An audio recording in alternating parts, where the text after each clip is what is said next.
ตั้งแต่ข่อยมาเฮ็ดงานอยู่ฝั่งไทยเกือบได้10 ปีบ่มีมื้อใดเลยที่ข่อยคิดว่าข่อยเป็นขี้ข่าหรือว่าเป็นคนรับใช้คนไทยพี่น้องเพราะหยังฮู้บ่เพราะว่าคนไทยเองครึ่งประเทศหรือว่า50%ของประเทศไทยก็ยังเฮ็ดงานกินเงินเดือนคือกันดีบ่ดีหลายกว่า50%อีกพี่น้องเอ้ยและอีกอย่างนึงข่อยอยากจะบอกว่าคนลาวหลายคนที่มาเฮ็ดงานอยู่ฝั่งไทยได้เงินเดือนหลายกว่าประชาชนคนไทยที่ว่าเกิดอยู่ฝั่งไทยอีกพี่น้องเพราะหยังฮู้บ่เพราะว่านายจ้างหรือว่าคนไทยที่เขาเป็น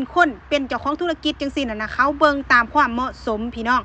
บางคนเฮ็ดเวียกได้ซ้ำนี่เขาก็ให้ซ้ำนี่เขาบ่ได้ว่าสิลำเอียงเด้คันลำเอียงหลายสุดท้ายไปมากก็บ่มีลูกน้องเฮ็ดซอยเพราะว่าธุรกิจมันต้องใช้คนหรือว่าต้องใช้แรงงานหัวหน้าได้เงินกำไรจากการขายของส่วนลูกน้องได้เงินเดือนจากหัวหน้าเพราะว่าเอาแรงแลกเงินพี่น้องและอีกอย่างนึงสำหรับคนลาวที่มาเฮ็ดงานอยู่ฝั่งไทยอาจจะมาเพราะว่า1ไปมาสะดวกเงินเดือนก็ค่อนข้างได้เป็นที่พอใจของเฮาถ้าผู้ใดมีโอกาสไปเฮ็ดงานอยู่เกาหลีบ่หรือญี่ปุ่นบ่เขาก็ไปคือกันพี่น้องอันนี้แล้วแต่ความสะดวกเนาะส่วนตัวที่เลือกประเทศไทยเพราะมีความรู้สึกว่าประเทศไทยก็เป็นอีกประเทศนึงที่เว้าจามวนแล้วก็มีนิสัยดีมีนิสัยเอื้อเฟื้อเผื่อแผ่ทุกๆคนเลยอันนี้ส่วนตัวหรือว่าการสัมผัสมาเด้อพี่น้องเด้อถ้าสมมุติผู้ใดไปเจออันใดมาบ่ดีอันนี้ก็ว่ากันไปอีกแบบนึงคนเฮามันก็มีทั้งดีแล้วก็บ่ดีพี่น้องส่วนอันที่ข่อยเฮ็ดอยู่งอกๆในคลิปนี่คือบอลโอดแห้งเด้อพี่น้องเด้อหลายคนทักเข้ามาถามส่วนนั้นที่เอามาจากฝั่งลาวมันเบิดบัดนี้บ่ได้ข้ามไปฝั่งลาวก็เลยเฮ็ดเองพี่น้องให้เขาจะเอาบอลมาให้ก็เลยลองทดลองเฮ็ดเบิ่งรับรองเลยสะอาดปลอดภัยผู้ใดอยากซิมลองทักมาเบิ่งเด้อพี่น้องเด้อหรือว่าผู้ใดบ่ฮู้ว่าเฮ็ดแบบใด